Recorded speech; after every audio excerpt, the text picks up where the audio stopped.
A sincere pleasure for us here at CHGO Bears to talk to one of the all-time greats, the two-time NFL Defensive Player of the Year, the Hall of Famer, the Super Bowl champion, 50. Mike Singletary, thanks for making time for us. We appreciate it.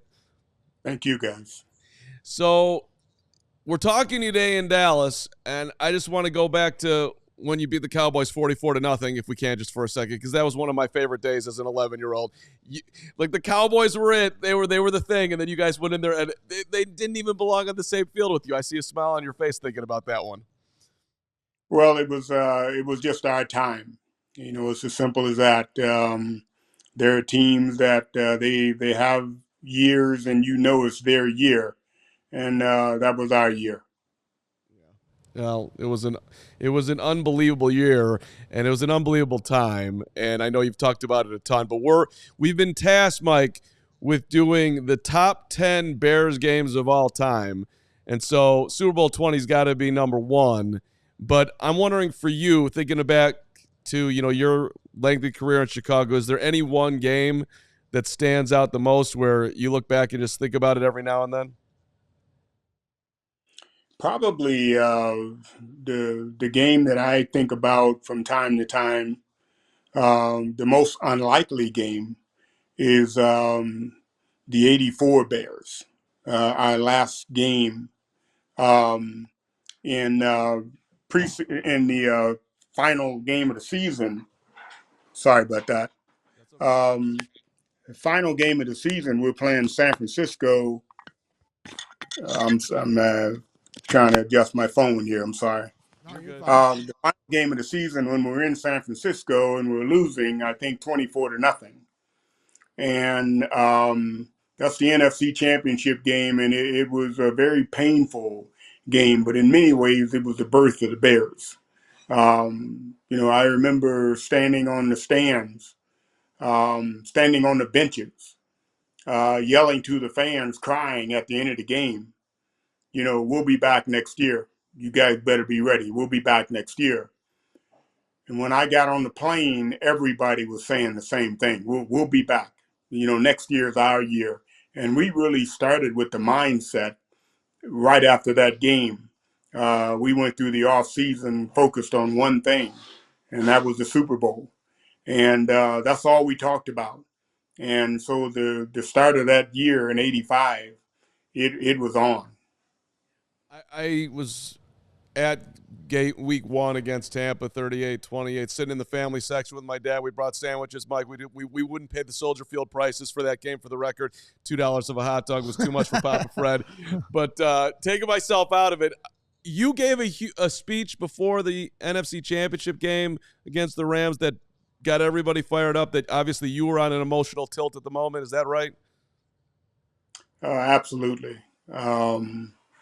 I had heard one of my teammates came in and said that he had seen some of the Rams in town before our meeting, and they said they were going to let Eric Dickerson run free.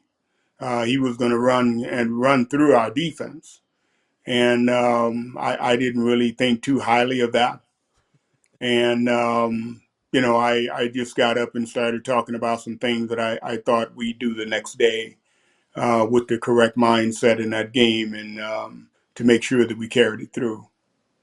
I got to tell you, Mike, I was born in 1985, so I was 2 months old when the Bears won the Super Bowl, so I at least can say I was alive for it. But hearing your story of standing on the bench, yelling to the fans that we'll be back, it honestly put chills down my back.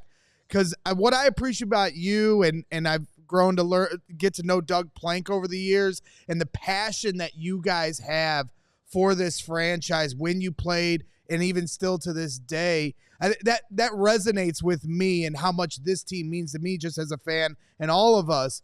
So, like, I saw your video that they had you send to the rookies this year. What was your mindset in terms of, like, the message you wanted to convey to Rome Odunze and Caleb Williams coming in here to try to play with that same passion and try to get back to the mountaintop like you guys did for this city?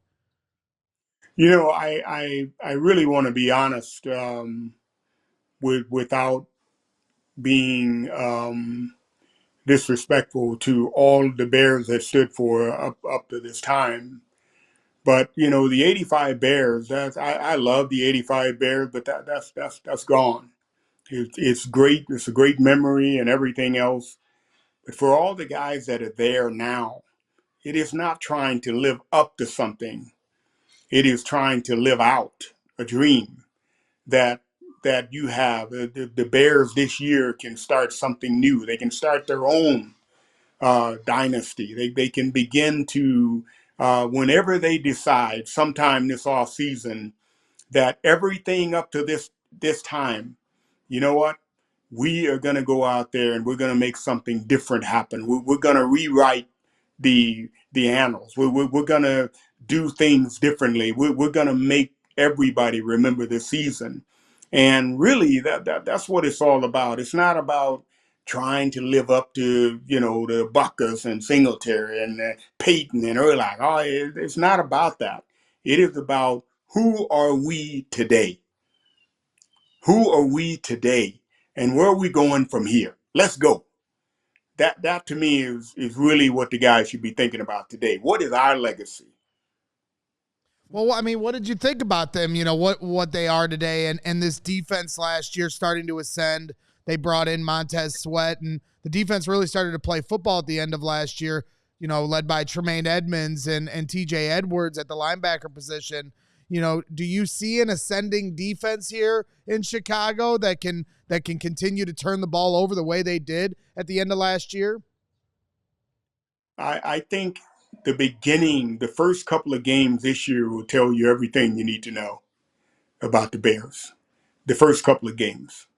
The mindset, the thought process, the people they have on the field. It's going to come down to what they're thinking right now, the work that they're doing right now. The season is happening right now. And those first 2 or 3 games, that will give you an indication of what's coming. And it's not about the wins and the losses of the first 2 or 3 games. It's about how they play. Are they getting better? Are they sending a message? Or are they trying not to make mistakes? Are they trying not to? There's a big difference. And I think those first 2 or 3 games will tell you everything you need to know moving forward. So you're touching on some key just life points here, Mike, as far as just, moving forward, being your best, all that.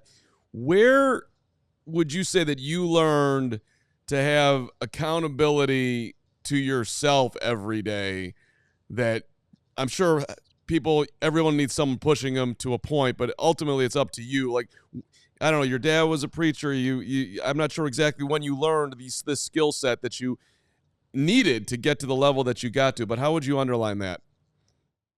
I would say first and foremost, it came very early on. I was a very sickly child and, in and out of the hospital for the first 6 or 7 years of my life. And, my mom used to tell me that I was special. And she told me there was greatness in me. And she challenged me to be the best that I could be and never settle for less. And the first Bible verse I've ever learned was, I can do all things through Christ who strengthens me. And I held on to that all of my life, even to this day. And I just believe that whatever is inside of you at the toughest time in your life, whatever is inside you, that is when it's going to be birthed in the most difficult time of your life, and that's what's going to come out. What you really believe about who you are. Go ahead, Craig. Yeah. Yeah, I was just going to say, well, you talk about difficult times, and obviously Steve Mongo McMichael is facing, his toughest battle of his life, but he's fighting. Like, I mean, the fact that he's still here and fighting and, a couple weeks away from being officially inducted into the Hall of Fame, that's certainly something we wanted to ask you about, is playing alongside Steve Mongo McMichael and the booming personality that he was. And, I see you smiling here, and the pride that you guys all have for him to get into the Hall and get his flowers, while he's still, with us. Steve is a very special guy, very sensitive. He's always been that way, and he wants to do it right. And out of everybody on that defense, Steve is the guy that you can count on to do his job every play. I don't care if he's hurt. I don't care what the situation is. Steve is always going to do his job. And that's something, there's something to be said about that. When you look at Steve, you don't see somebody that's 6'10", 300 pounds. You see a guy that's consistent, average weight, average height, everything else.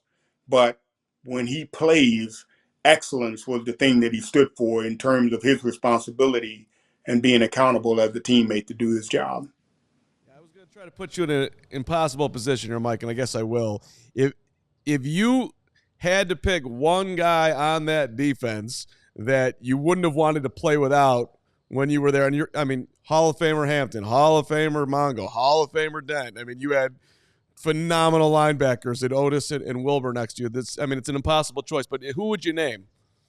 You're not going to put me at a difficult situation because I could pick either one of them. I could pick Dent because if you're playing without Dent, now they can double team Hampton. If you're playing without Hampton, they can double team Dent.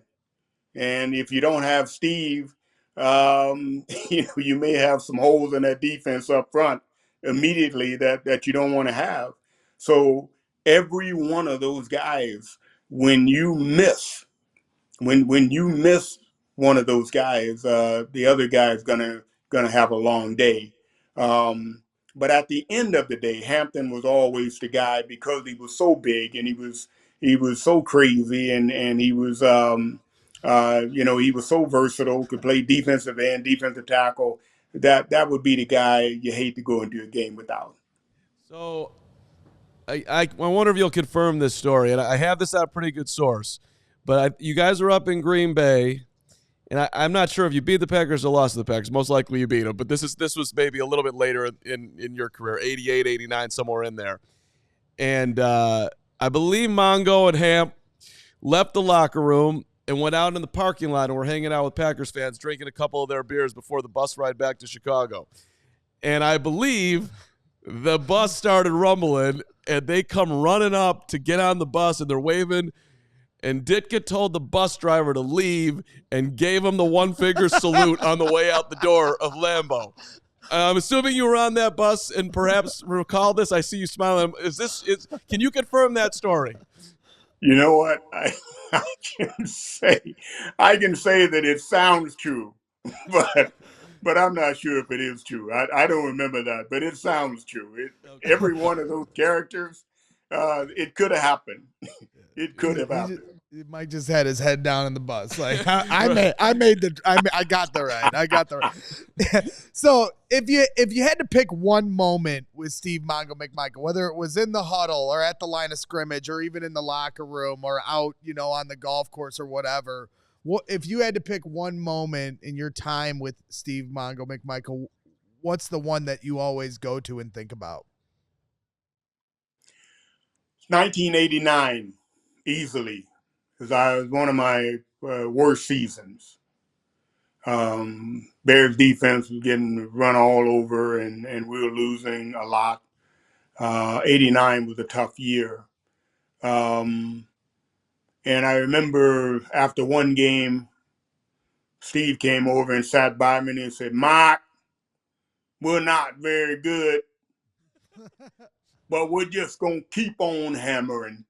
Because that's what we do." He said another word, but that I don't need to say that one. And but that when I think of Steve, that's who Steve is. I don't care what breaks down around him. I don't care what's happening. I don't care who's getting pissed off about this or that.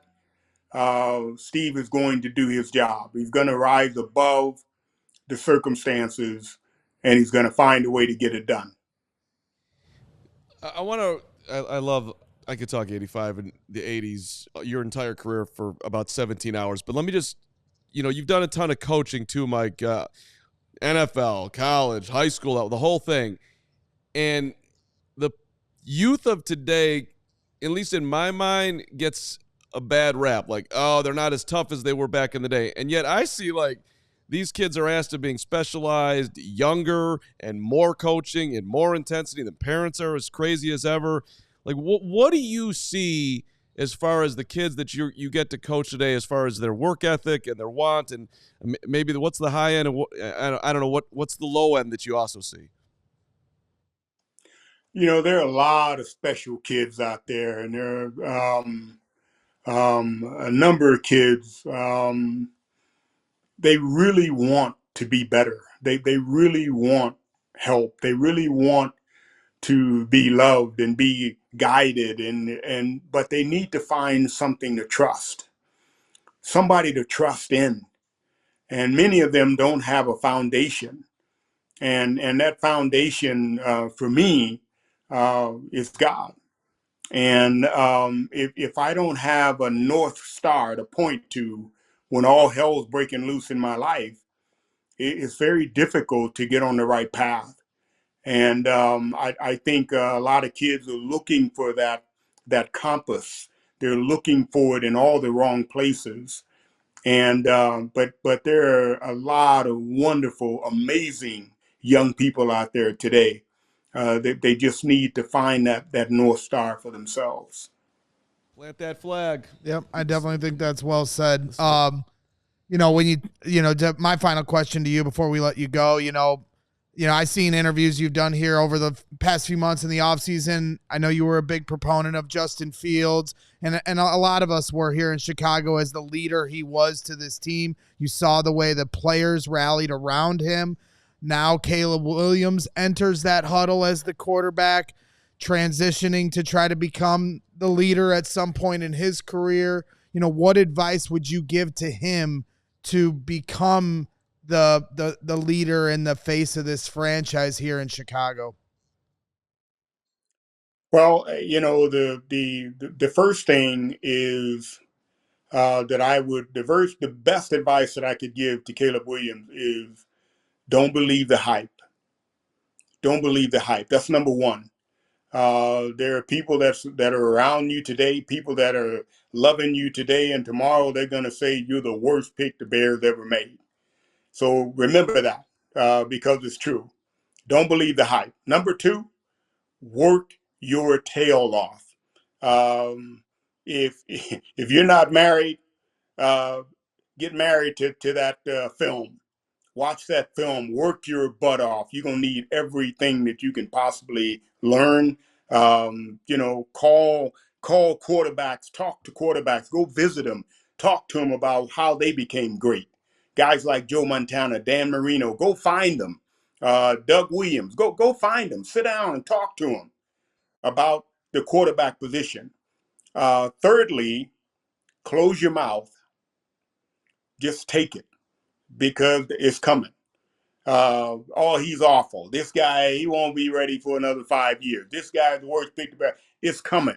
Close your mouth. Don't retaliate. Just be quiet. Keep working. Keep grinding. And the last thing is smile. Smile because you need to know that good things are coming if you don't give up. You just got to keep at it. And if you work through it, then good things will come. Just got to believe. Inspiring stuff. I love it. Last one for me, Michael. We really appreciate the time. It's just awesome to get to talk to you, and just a treat for me too, somebody who grew up through the era. But if you were commissioner for a day, and I look back at some of the hits that you laid on, some of the hits that Otis and Wilbur. I mean, you couldn't do that today. And there's some football fans out there that miss what they would call quote unquote football. It's harder and harder for defenders to play today. Is there anything that and I understand keeping players safe too, I get it.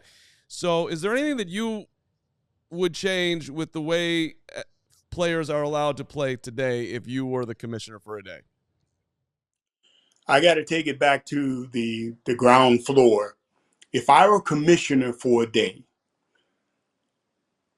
I would find all the guys in America that played this great game, all the guys that are hurt, all the guys that got issues, mental health, whatever it might be, and I would do my best to take care of them. If I were commissioner for a day, that would be the first thing that I would do. Is go find those guys that helped make this game great and help them get better. That'd be the first thing I would do. And there's so much money available to do that it's not done is annoying. Just a little bit. That's not a most powerful word. It's how's this? It's wrong. And I would think that the players of today would support that, and it's a weird one. Hey, Mike, appreciate it. Congrats on all your success. And what are you looking to do going forward here? Anything top of mind? Well, I got a book coming out this year sometime, and working on that, and got a few businesses that I'm in, mental health, heart health, mostly on the health side is what I'm involved in and things that I'm doing. So that's what I spend a lot of my time doing. All right. Well, whenever Matt Eberflus wants to retire, I'll make you the head coach of the Bears if you want the gig at that point. So yeah, and then when your book's ready to come out, if you're always welcome to come on and talk about it. We had Eric Kramer on when he, with his book where he talked about his journey and his mental health, and we definitely love to be advocates for those kind of causes. I certainly appreciate it. So, and I appreciate your time here today, Mike. Thank you. God bless you. You guys take care. We all silly like the mayor.